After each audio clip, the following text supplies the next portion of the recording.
जीने खाने के लिए हर कोई जीता खाता है। अगर उसी लिए जीवन हमारा रह जाए, जीने खाने के लिए, ऐश करने के लिए, तो जीवन का कोई मतलब नहीं है, क्योंकि ये काम जानवर और कीड़े मकोड़े भी करते हैं। जीने खाने का काम जानवर और कीड़े मकोड़े भी करते हैं। अगर हम इंसान हैं, इंसान बन करके इस धरती पैदा हुए हैं, हमको अपनी कौम की तरक्की के लिए काम करना चाहिए, अपने समाज की तरक्की के लिए काम करना चाहिए। और जो हमारे समाज का गौरव मिट गया है, उस गौरव को हमको पुनः वापस लाने के लिए काम करना चाहिए। और गौरव आपका तभी वापस आ सकता है, आपका गौरव, आपकी आजा पुरखों की विरासत, उनका गौरव, उनका सम्मान उस तरह का आपका तभी वापस आ सकता है जब आपके बच्चे पढ़ाई लिखाई का काम करेंगे, शिक्षा के क्षेत्र में आगे जाएंगे। क्योंकि ये कलम का युग है, ये कलयुग है। कलयुग एक कलम का युग है। जिनके हाथ में कलम है वही सबसे ताकतवर है आज की डेट में। कलम की ताकत है, और इस कलम की ताकत से अपने बच्चों को बताना होगा, समझाना होगा। मेरे भाइयों बहनों, यही चीज मैं आप लोगों के बीच में बताने आया हूँ। हम यही चाहते भी हैं कि गांव गांव शिक्षा की अलग जगह जाए, गांव गांव शिक्षा का प्रसार। जब एक माहौल तैयार हो जाएगा, देखी देखा, भाई हम लोग जो काम करते हैं देखी देखा ही करते हैं। कहीं एक जगह भात होता था, हम भी गए जगन्नाथ जाएंगे, भात करेंगे, यही तो होता था।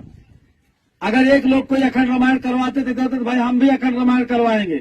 हम कह रहे हैं इस तरह से देखी देखा। आज जैसे यहाँ कोचिंग के लिए इकट्ठा हुए, आप लोग कोचिंग के लिए सहयोग कर रहे हैं, ऐसे यहाँ की देखी देखा, आज यहाँ कल वहाँ कल यहाँ, इस तरह से गांव गांव एक मुहिम चलेगी। और ये मुहिम चल चुकी है, बस इसको आप लोग संभाल लीजिए। जिस दिन हम लोग इस पे काम करना शुरू कर देंगे, गांव गांव काम शुरू हो जाएगा। हमारे बच्चे जो आज सबसे खराब स्थिति में, तो शासन प्रशासन में आप कहीं जाते हो, लेखपाल अगर कोई भी काम आप कहो, लेखपाल कानूनगो से 2-2, 4-4 बार, 10-10 बार आपको दौड़ाता है, आपकी नहीं सुनता है। इसलिए नहीं सुनता है कि आपकी वैल्यू कोई नहीं है। उसको पता है कि पढ़े लिखे लोग नहीं है, इनको नियम कानून नहीं पता, इनको संविधान नहीं पता है, इसलिए जो है आपकी वैल्यू वो नहीं करते हैं। लेकिन आप जिस दिन ये स्थिति बन जाएगी, वो पढ़ने लिखने की स्थिति बन जाएगी, हमारे लोगों के बीच से पढ़े लिखे हो जाएंगे, कानून और संविधान के जानकार हो जाएंगे, उस दिन से आपको जो है आपका सम्मान बढ़ जाएगा, सम्मान बढ़ने लगेगा। हमारे लोग अज्ञानता में वोट का महत्व नहीं जानते, हमारे लोग अज्ञानता में वोट का महत्व ही नहीं जानते। वोट राजा बनाने के लिए दिया गया है, बाबा साहब ने वोट शासक बनाने के लिए दिया है आपको, कि राजा पैदा करो, अपना राजा बनाओ, राजा। लेकिन हमारे लोग वोट के महत्व को 1000, 2000, 500, 100, 200 रुपया समझते हैं। आप सोचिए, विचार करिए, जिसका पावर दिया गया आपको राजा बनाने के लिए, वोट को अमूल्य चीज होती है, वोट का कोई मूल्य नहीं होता, अमूल्य है। इतना बड़ा मूल्य और किसी का होता नहीं, उसी से शासक बनते हैं, सत्ता बनती है, राजा बनते हैं उसी से। उसको हमारे लोग जो है दलालों कहने पर, दूसरे लोग कहने पर 100, 200, 500 रुपए में दे देते हैं। इस चीज को आपको सिर्फ इसलिए नहीं आप समझ पा रहे हो कि आपके अंदर शिक्षा नहीं है।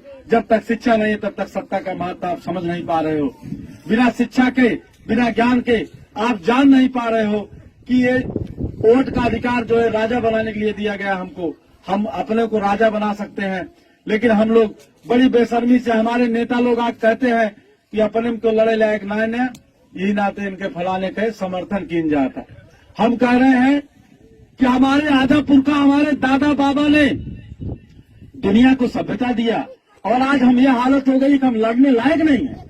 और लड़ने लायक अगर नहीं है तो लड़ने लायक बनाएगा कौन फिर? कहां से सीख के आएंगे हम पर लड़ने लायक? कैसे बनेंगे लड़ने लायक? हमको लड़ने लायक बनना होगा, हमको लड़ने लायक बनने के लिए काम करना होगा साथियों।